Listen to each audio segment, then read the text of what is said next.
Good morning. I was in selling real estate. Good morning. Advertising in real estate. I'm not the guru.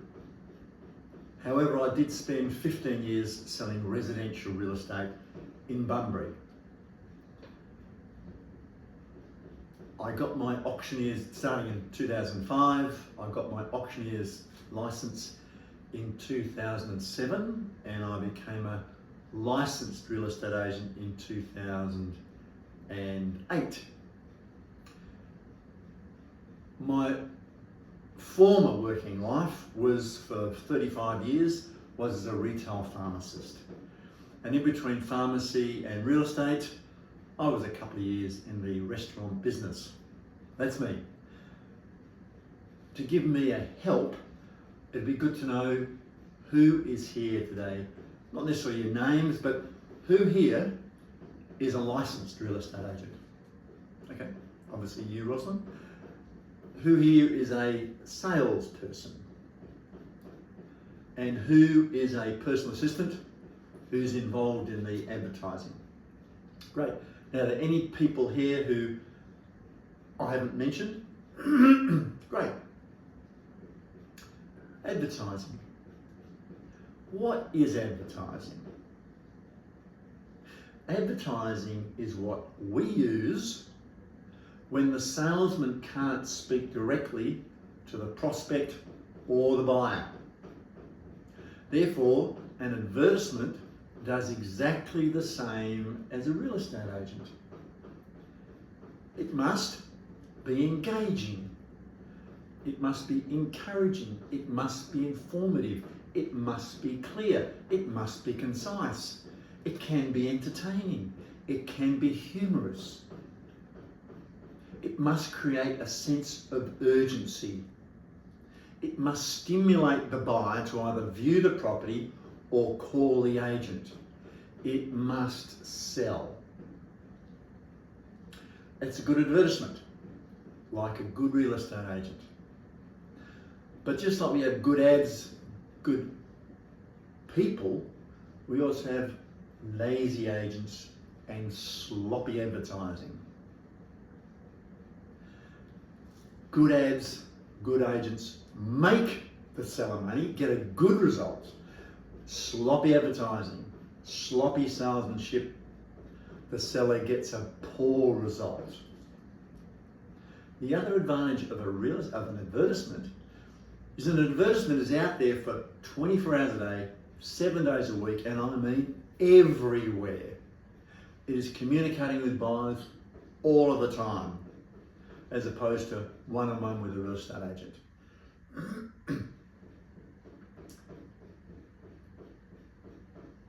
When I started selling, 2005,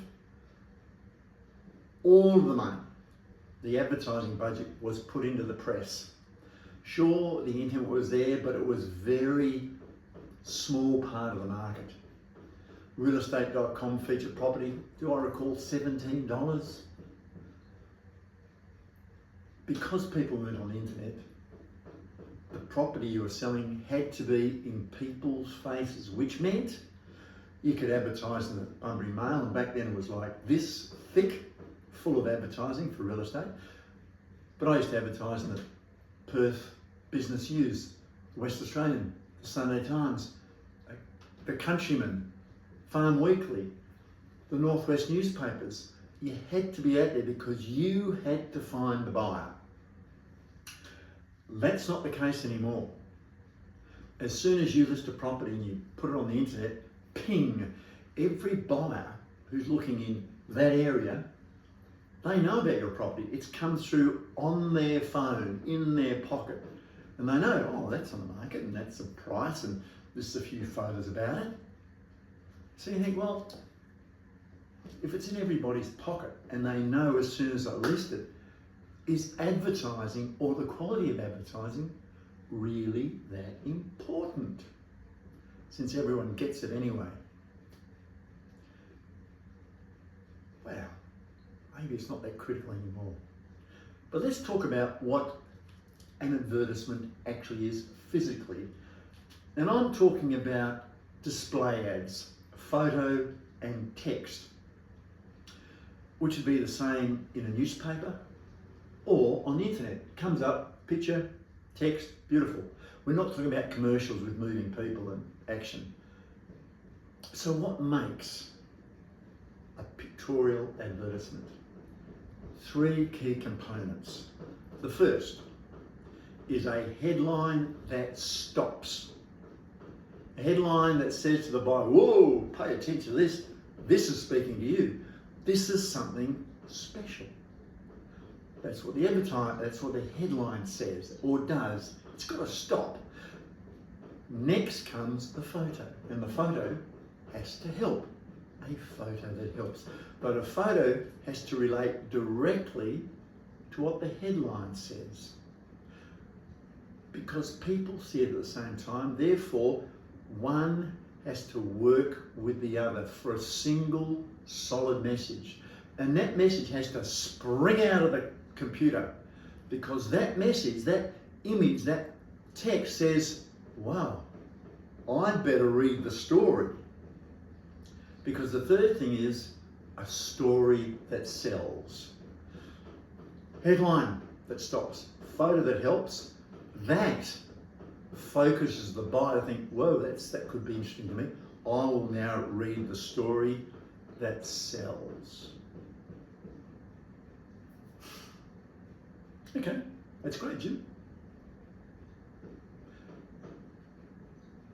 I'm still not convinced that's going to make much difference to the price, right?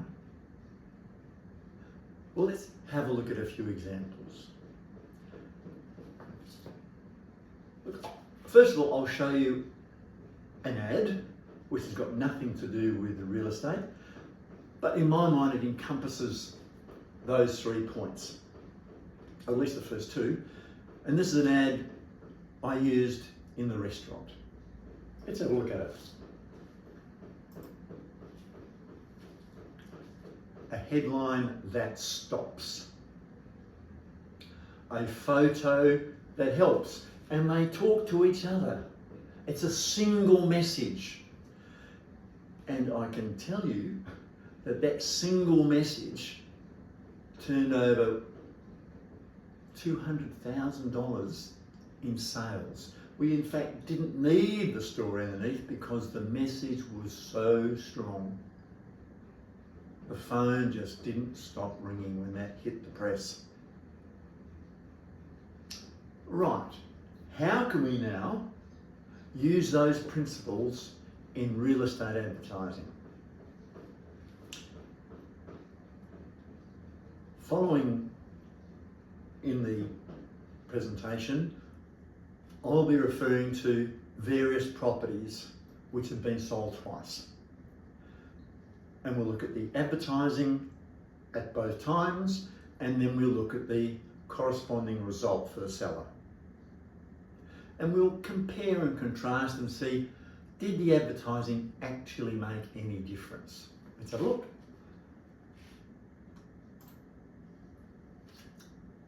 House in Bunbury. How's the view? Pretty nice. Mediterranean magic. Not so specific, but it certainly encourages a bit of, ooh, yeah, holiday. I could live with that.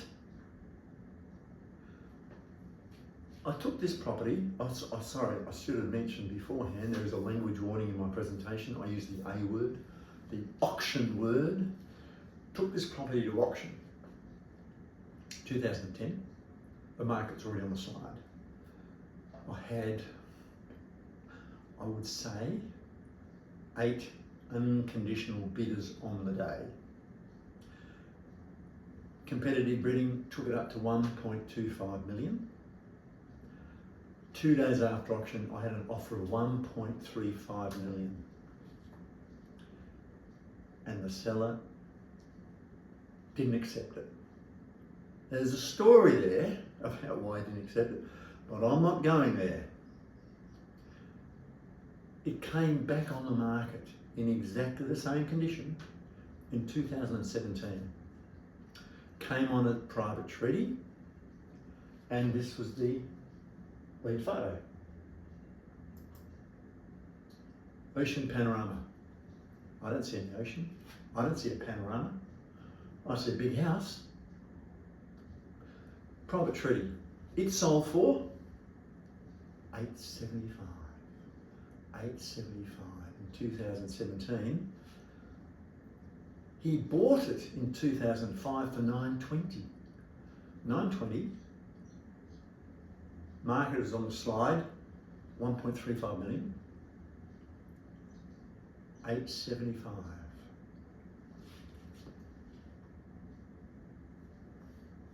Did the advertising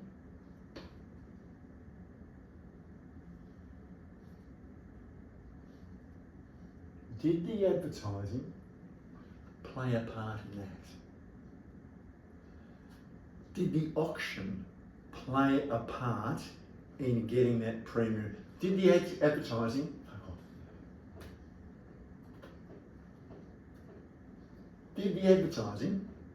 play a part in attracting those buyers? Did the auction play a part in forcing the premium price? Let's look another example.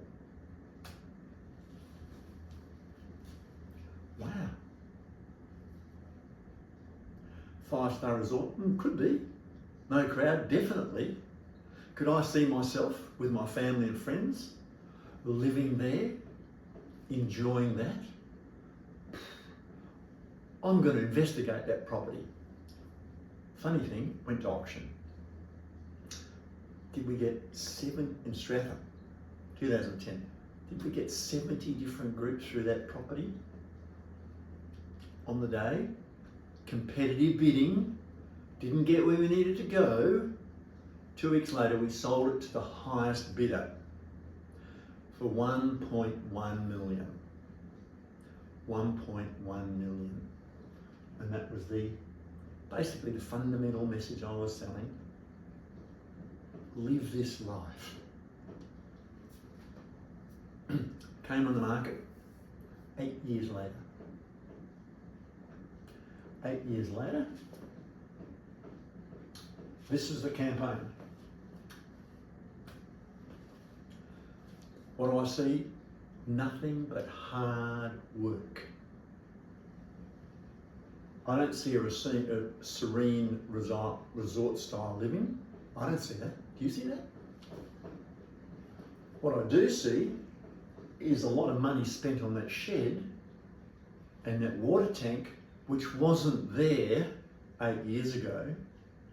So this seller now has spent a lot of money upgrading the property. He's held it for 8 years. He goes to private treaty, and what does he sell it for? $975. $975. Do you think the advertising had an impact on the price? Did that advertising draw the people with the money? I think it did. Let's look at something else. Stratham. Oh, Stratham's having a good time. This is the campaign, not mine. Been on the market, I don't know, was it 8, 10 months at 580 with, I don't think, any inspections. Seller calls me over, says, Jim, we've got to sell this house. Obviously there's no interest at 580. So we discuss it and we put it on at 565. And this is the campaign. Listed it, sold it the first day at 565. I could have sold it 6 times that week. Should have gone to auction. Same house. 2013. It sold again 8 years later. 2021. The market has moved significantly from then. Significant. It's moved. Not only that, in the meantime, those people who lived there 8 years, 8 years, Did a lot of improvements to it. What do we get? This is the campaign. That was the campaign. This is the campaign. Sure, they got more. They sold it for $621. $565, $621. In 8 years. 8 years, 56 grand. Did the marketing have an impact on the sale price? Let's go again. Now we actually all know the owner of this house, or used to own it. This was Drew's holiday house. Pretty nice, isn't it? We had it on the market at a price. Couldn't get any interest. Nothing. Drew needed to sell it. We took it to auction. Took it to auction. People come down from Perth. Everyone wanted it. Took the price away. It's amazing what happens. On the day, competitive bidding, couldn't quite get there. 2 weeks later, we sold it for 1.11. 1.11 back in 2014. Market's pretty dead back in 2014, let me tell you. 1.1 million. Those owners kept it for 9 years. So we're now 2023 and the market's pretty hot. It's not as hot as it today, but it was certainly hotter than back then. This is the campaign. Lead photo. Lead photo. What are we selling? An umbrella? We're selling a village there? What are we selling? Am I buying a dream? I've got no idea what I'm buying. What am I buying here? What am I buying here? I am buying a dream. My friends, myself, my kids surf right there on the beach. So, what was the result? Now, given this is 9 years later on, and the market is hot, and the house is impeccable, we had 2 specialist doctors living there, spent everything on it. We got more, someone did, 1.31, $200,000, just $200,000 in 9 years. Did they come out even? Possibly. Do you think the marketing had an impact on the result, the demand? Let's go for a different end of the market. Jewellery. Myself and the seller figured it was sitting around the 550, but we thought we'd chance our arm. We put it at 595. Sold it the first day at 595, same thing. Could have sold it 4 or 5 times that week. And they were buying the dream. I mean, they were really buying all that, and then the text underneath. And everyone could imagine themselves living in this enchanted world. Bring their kids up in this magical place. 2 years later, it went to market. In that time, the seller, that new owner, had spent over $200,000, primarily in landscaping, swimming pool, new kitchen. Let's have a look.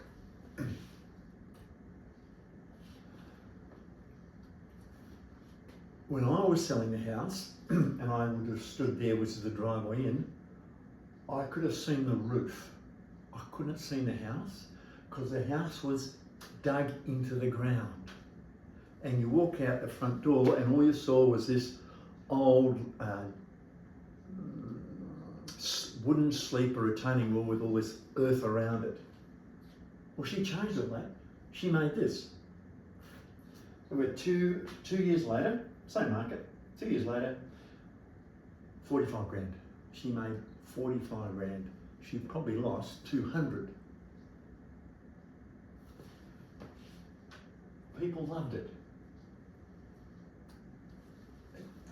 didn't draw the public in? Did the marketing have a role in the sale?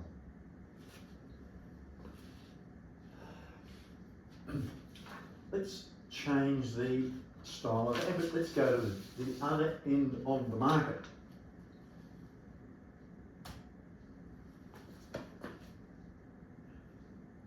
I'd sold this house to these people for $472,000. We're going to renovate it. They realised that with all that concrete, asbestos, they realised it was never going to work, and then they realised they were moving town and they had to sell it. And they had to sell it fast. And we had a discussion, me and them, and we figured they bought the house, but no one else is going to buy that house. If I put this house in the market, it's going to limit the number of buyers because no one wants to renovate. No one wants the risk of demolishing that. So they demolished the house. But they're in a hurry. So we started the marketing, the advertising for the auction before the house was even knocked down. So this is the first ad we ran. Yuck. What do we say? Dream home in the Tree Street area. Perfect flat, quarter-acre block on the quietest street in Bunbury. So people saw that, they then read that, and I thought, yeah, that's what I want. I want that, a quiet flat. Took an auction. Competitive bidding. We sold it 2 seconds after the auction was passed in for $520,000. Everybody wanted a vacant block of land. Nobody wanted that. And look, they might have dropped a couple of bob, but if we put it on the market as that house, they would have lost a lot of money. Did the marketing play a role? Absolutely. Let's look again. Ugly Duckling. You won't get excited about this home. But what a fabulous block. What an idyllic location. If I'd run a photo of the front of that house, battling to get a starter, battling. This, competitive bidding at auction. It was so successful that people who were in the area come along to have a sticky bit at the auction, they signed me up to sell their house. They couldn't believe the result. I was thinking about this, and I thought, well, there's other Ugly Duckling, that's always a winner. I could have started with something like the view from a lounge, the view from a rocking chair in the lounge. And the last example I'll give you, because yuck is such a winner, let me read it. This house is unbelievable. We scraped the bottom of the barrel to come up with this one. Walls are missing and so are most of the floors. But vacant block to best redevelop. Didn't sell it. I certainly got the buyer, and he certainly gave me the right money. And when the bank came to value it, they wouldn't value it as much as he had offered. And therefore the seller kept it. But the marketing found the buyer. Have I convinced you? Does the quality of the advertising make a difference in the result? Are the sellers out there who are thinking of listing see this kind of marketing, see the results? Do you think there's a chance they'll come and give you a call? Do you think the buyers were happy, the sellers were happy with the results? I can guarantee it they were. So have I convinced you? Good. So the question is, how do we come up with these creative, successful ads? Oh, this is where we've got to get technical.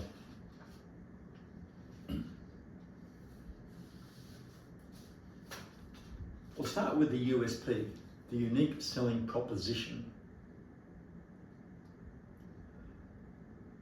Doesn't matter what is being sold, from a Coca-Cola to a car to a house to a massage parlour, whatever. The advertisement must have a USP, a unique selling proposition. Now, what is a unique selling proposition? I'll bloody well tell you. I do need to jog my memory here.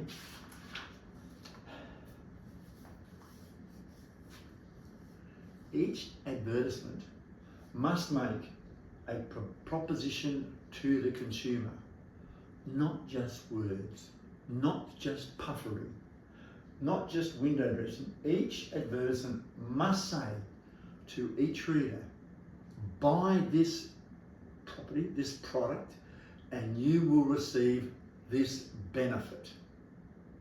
Okay? The message is, Mr. Buyer, if you buy this house, you will get this benefit. That's unique selling proposition. It must also be one that the competition can't offer.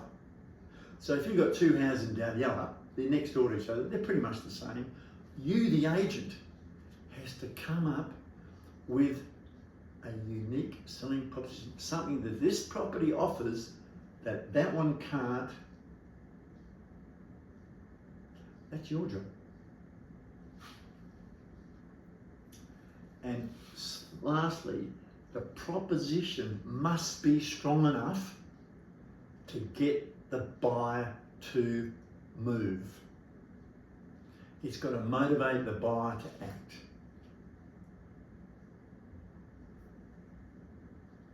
We're looking for the unique selling proposition. And once we know what that single thing is for that house, then we build our advertising campaign around it. Right, how do we find that unique selling proposition? This is how I do it. And all I can say is that, yes, when I was selling real estate, I went to as many advertising courses as I could. Back then, the West Australian, they sent quality lecturers down, which I attend. I've also been to the Australia Post. It's all about direct mailing. And you pay attention, you learn, you read, you educate yourself. And that's all I've done. Right, creating the ad. Where do we start? We start by inspecting the property. So if you're a personal assistant and you're doing the ads, before you put pen to paper, you get in your car, ideally with the agent, without, I don't care, and you go to the house and you walk around that house, pencil and paper, and you note everything. You take snaps, you take photos, you understand that house, you speak to the seller, you get all the information you possibly can. You get a floor plan, you go to the Shire Council, you find out everything there is to know about that house. That is there going to be a buyer pay? You need to know it all. The first thing, you inspect the property. You go back to the office and you write out a list of all the features of the home. Everything. You know, the ducted reverse cycle air conditioning, the vacuum cleaner, everything you can think of that you think is a feature of their home, you write it down. Then you have the photos taken. So you call up your whoever it is and says, yeah, I need this house photographed. At that point you think, right, I've been to the house, I've been there with my eyes open and asking the questions. And in my mind now, I can think of a couple of angles, shots, perspectives, which I reckon would be really appealing and paint quite an accurate but beautiful impression of this house. And I've done all that. So I speak to the photographer, by the way, you wouldn't mind when you're there, and tell them the shot you want. You might have thought, wow, it'd be nice at sunset, or it'd be nice first thing in the morning. You tell them that. And if you've got time, I would recommend you go out with the photographer. You make sure that the photos he's taking are the ones that you think are required. We're back in the office, we've got all these photos, that's great. We have our list of features, we've got our photographs.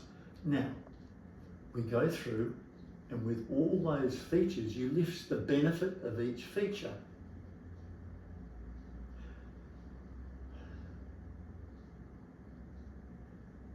Built-in robes, so that the kids can have their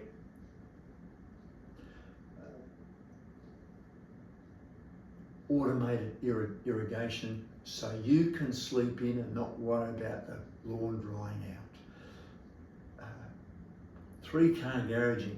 3-car garage so the kids can have their own car. You're looking for all the benefits of all of the features. Hard work, yes, worth it in the long run. And you've done all that, you list all the benefits, and now you write a sentence about the feature and the benefit. A nice sentence. Short, concise, but engaging sentence. And you have all these sentences, and then you cut and paste. Well, I'll write that one to be here, and I'll add that, and I can stick these two together, and I'll swap that around, and you actually end up with a story with the features, the benefits, but in a story that makes sense and is engaging. You do all that. You do all of that. You get happy with it. And now, I think you fully understand that home.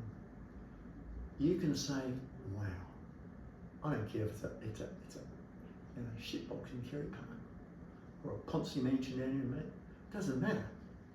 You don't understand this home, and you can come up with your unique selling proposition. You now have summarised all of the house into a single proposition. Now is the time to start with the headline and the key photo. Hopefully you've identified the photo. You've basically got the story. What is the headline going to be, which is going to stop the buyer,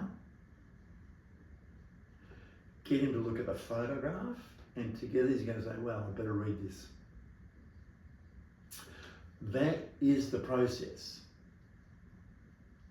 And when I was writing, doing my ads, what I used to do, I used to go and sit over in Cafe 140 with my laptop, and I'd sit there for 2 or 3 hours because I liked the white noise of people running around. It allowed me to focus, and I'd sit there and I'd work it all out, and I'd play with the photos, and I'd come up with something which I was happy with.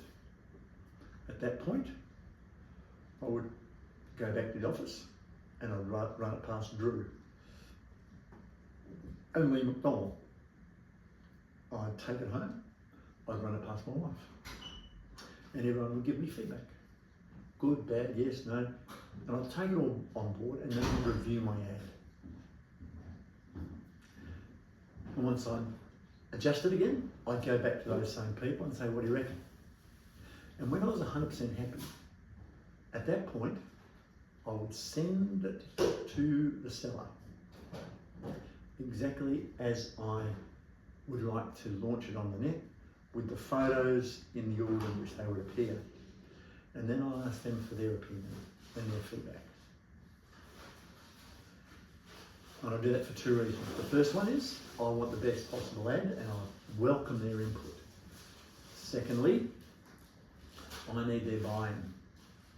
Because if it doesn't sell or the advertising doesn't work, it's not 100% my fault. They had their $2 worth. But when they're happy, I'm happy, that is when we go to market.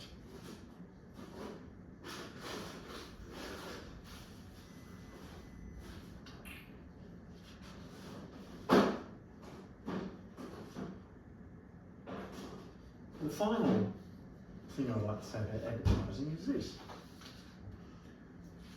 When I read a newspaper, or I read a magazine, or I'm online and I see a photo, you know, the first thing my eye does, it goes and reads the caption. Oh, okay. Oh, right. Oh, his name's Joe. He's a football player. He plays recently. I didn't know that. You see a photo, you read the caption. Got a nice big picture book. Oh, here's Rock. Oh, yeah, what? Oh, yeah. And yet, have you ever seen a real estate photograph on the internet with a caption? Is that the master bedroom? The kids' bedroom? Is that the front garden, the back garden? I mean, is that 3-car parking, 4-car? Is that no car parking? Unless your ad is really, really good, most buyers are not going to read your story, or great that it may be. But they will look at the photos. So this is your chance to sell what's in the photo to them. And you can say whatever you like, knowing that it's a photo and they're going to read it. Well, I suggest every photo you put on the internet should come with a caption. And just to finish the presentation, let's look at that house. Remember the one 5-star resort without the crowd? Remember that? That one. Let's look at some of the photos. We had caption. The closer you get, the better you feel. All living areas take advantage of the captivating northern light. The kitchen, great, but what's in there? Full kitchen, fridge, freezer, wine fridge, blah, blah, blah, blah, blah. Yep, we keep going, and we keep going. Yep, the kids' bathroom. What's the world going to? We're telling them something here. An untouched bush backdrop is alive with birds and rare orchids. We're selling the dream here. This one, very beautiful, yet easily maintained. And the final pitch, what are you waiting for? The fish are biting right now.